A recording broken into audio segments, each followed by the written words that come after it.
मेरे प्यारे देशवासियों, भारत ने तय कर लिया है, खून और पानी एक साथ नहीं बहेंगे। नमस्ते। पाकिस्तान पर इस वक्त ऐसी मार पड़ रही है जिसने उसके पूरे सिस्टम को हिला दिया है। कहने वाले तो कहेंगे कि भारत के गुप्त प्रहार ने पड़ोसी देश की ये हालत की, लेकिन सच्चाई कहीं ज़्यादा डरावनी और विस्फोटक है, क्योंकि पाकिस्तान जिसका दोष भारत पर मढ़कर अपनी जनता को भ्रमित करना चाहता है, वह आग खुद उसकी लगाई हुई है।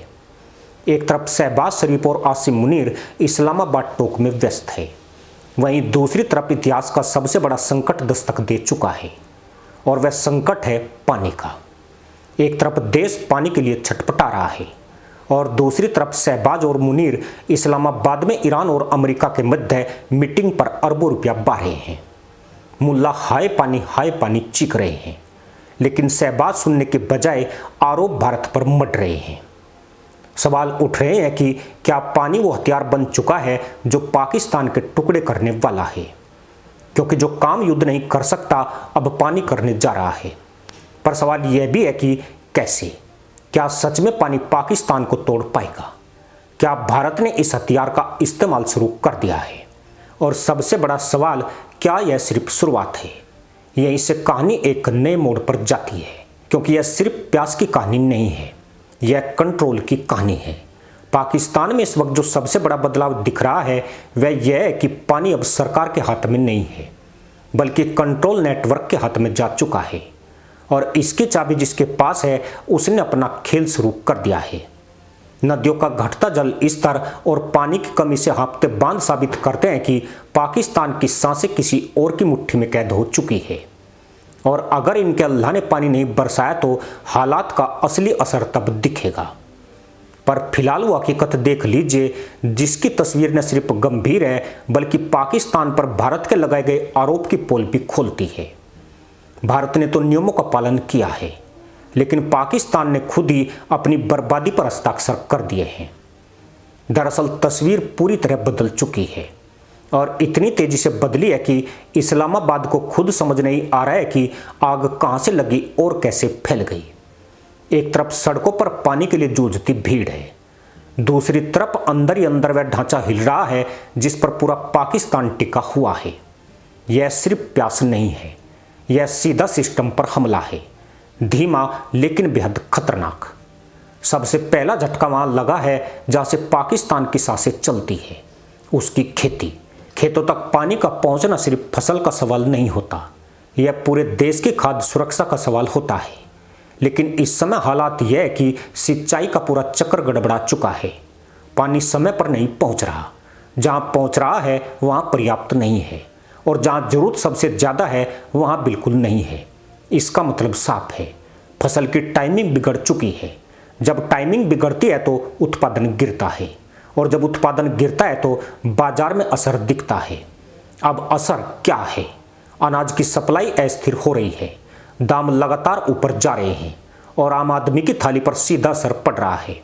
यही वह बिंदु है जहां पानी का संकट खाद्य संकट में बदलता है, और जब खाना महंगा हो जाए तो गुस्सा अपने आप सड़कों पर उतर आता है। पर क्या यह भारत के पानी के रोकने से हुआ है, या खुद पाकिस्तान ही इसका जिम्मेवार है? अब जरा आंकड़े देखिए, क्योंकि जब हम आंकड़ों में झांकते हैं तो कहानी और भी ज्यादा चौंकाने वाली हो जाती है। पाकिस्तान की पूरी जल व्यवस्था कुछ गिने चुने बड़े बांधों पर टिकी है। देश के पास प्रमुख रूप से 3 बड़े स्टोरेज डैम हैं, तरबेला डैम, मंगला डैम और चश्मा बैराज, जिन पर पूरा सिस्टम निर्भर है। सुनने में संरचना मजबूत लगती है, लेकिन असली झटका उनकी हालत में छुपा है। इन बांधों की सबसे बड़ी समस्या सिल्टिंग है। अनुमान है कि पिछले दशकों में इनकी स्टोरेज क्षमता 30 से 35% तक घट चुकी है, यानी जितना पानी स्टोर होना चाहिए था उसका एक बड़ा हिस्सा अब गाद में दब चुका है। इसका सीधा मतलब है बारिश आए तब भी पानी नहीं टिकेगा, और सूखा आए तो बचाने के लिए रिजर्व नहीं होगा। अब जरा तुलना देखिए, भारत में बड़े बांधों की संख्या 5000 से ज्यादा है, Tehri dam, Bhakra Nangal dam, Sardar Sarovar dam जैसे मेगा प्रोजेक्ट्स के अलावा हजारों मध्यम और छोटे बांध हैं जो पानी को सिर्फ स्टोर नहीं करते बल्कि उसे मैनेज भी करते हैं। भारत ने पिछले दशकों में इंटीग्रेटेड वाटर मैनेजमेंट पर काम किया है, जहां स्टोरेज, डिस्ट्रीब्यूशन और उपयोग तीनों को साथ लेकर चला गया। यही वह फर्क है जो आज जमीन पर दिखाई दे रहा है। अब सबसे बड़ा झटका पैसों का खेल। पाकिस्तान पिछले कई दशकों से अपने जीडीपी का बड़ा हिस्सा रक्षा और सिक्योरिटी पर खर्च करता आया है। कई अंतरराष्ट्रीय रिपोर्ट्स के मुताबिक देश ने आतंकवाद से जुड़े नेटवर्क और प्रॉक्सी वार में अरबों डॉलर झोंक दिए, लेकिन जब बात आती है पानी जैसी बुनियादी जरूरत की तो निवेश बेहद सीमित नजर आता है। एक अनुमान के मुताबिक पाकिस्तान का वाटर इंफ्रास्ट्रक्चर निवेश जीडीपी का 1% से भी कम रहा है, जबकि जरूरत कम से कम 3 से 4% की थी। यानी जहां खर्च होना चाहिए था वहां कटौती हुई और जहां नहीं होना चाहिए था वहां पैसा बहता रहा। इसके उलट भारत ने पानी के सेक्टर में लगातार निवेश बढ़ाया है। जल जीवन मिशन जैसे कार्यक्रमों के तहत करोड़ों घरों तक पाइप से पानी पहुंचाने का लक्ष्य रखा गया और बड़े पैमाने पर काम हुआ। 2019 में जहां ग्रामीण घरों में नल कनेक्शन करीब 16% थे, वहीं कुछ ही सालों में यह संख्या 70% से ज्यादा तक पहुंच गई। यह सिर्फ आंकड़ा नहीं बल्कि सिस्टम की क्षमता दिखाता है। अब सवाल उठता है, क्या यह सिर्फ आंकड़ों का फर्क है? नहीं, यह सोच का फर्क है।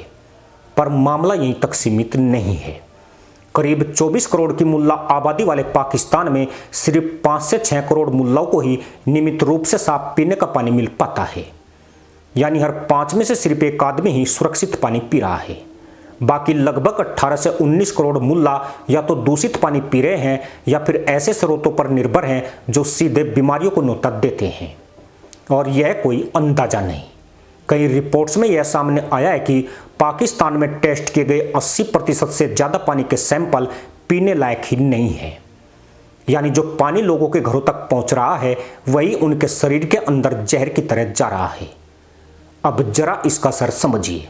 जब एक पूरा देश गंदा पानी पीता है तो क्या होता है? डायरिया, टाइफाइड, कोलरा, ये सिर्फ नाम नहीं है, यह रोजमर्रा की हकीकत है। हजारों नहीं, हर साल लाखों लोग इन बीमारियों से प्रभावित होते हैं और सबसे ज्यादा शिकार होते हैं बच्चे। सोचिए, एक तरफ पानी नहीं और जो है वो भी बीमार कर रहा है। यह कैसी स्थिति है? लेकिन कहानी यही खत्म नहीं होती, क्योंकि अब बात सिर्फ क्वालिटी की नहीं, मात्रा की भी है। पाकिस्तान में करीब 10 से 12 करोड़ लोग ऐसे हैं जो रोजाना पानी की कमी से जूझ रहे हैं। यानी आधा देश हर दिन इस चिंता में जी रहा है कि आज पानी मिलेगा या नहीं। शहरों में हालात यह है कि कई इलाकों में दिन में कुछ ही घंटों के लिए पानी आता है और कई जगहों पर 2 से 3 दिन में एक बार आता है। और जब पानी आता है तो लोग स्टोर करने के लिए टूट पड़ते हैं, क्योंकि उन्हें पता है अगली बार कब मिलेगा कोई नहीं जानता। ग्रामीण इलाकों की हालत और भी ज़्यादा गंभीर है। वहाँ लाखों लोग 5 से 10 किलोमीटर दूर से पानी लाने को मजबूर है। धूप में, गर्मी में हर रोज यही संघर्ष है, सिर्फ जिंदा रहने के लिए। अब जरा इस पूरी तस्वीर को एक लाइन में समझिए। एक ऐसा देश जहां करोड़ों मुल्ला प्यासे हैं और करोड़ों मुल्ला जहर पी रहे हैं, और सबसे बड़ा झटका अभी भी बाकी है। 1950 में पाकिस्तान में प्रति व्यक्ति पानी की उपलब्धता करीब 5000 क्यूबिक मीटर के आसपास थी। आज यह गिरकर 500 से भी नीचे पहुंच चुकी है। यह वही लेवल है जिसे दुनिया वाटर स्कैर्सिटी कहती है। यानी अब यह सिर्फ संकट नहीं, यह आधिकारिक चेतावनी है। तो सवाल उठता है, क्या यह हालात भारत की वजह से बने हैं? क्या यह सिर्फ मौसम की मार है या फिर यह दशकों की लापरवाही का नतीजा है? क्योंकि जब एक देश अपनी आबादी को साफ पानी तक नहीं दे पाता तो यह सिर्फ एक फेलियर नहीं होता, यह पूरे सिस्टम की पोल खोल देता है। आज पाकिस्तान उसी मोड़ पर खड़ा है जहां हर बूंद की कीमत है, हर गिलास एक सवाल है और हर दिन एक नई चुनौती। अब देखना यह है, क्या यह देश इस संकट से बाहर निकलेगा या फिर पानी की यह कमी उसकी सबसे बड़ी कमजोरी बन जाएगी और पाकिस्तान एक दिन टूट जाएगा। इसी के साथ अनुमति दोस्तों, जय हिंद, वंदे मातरम।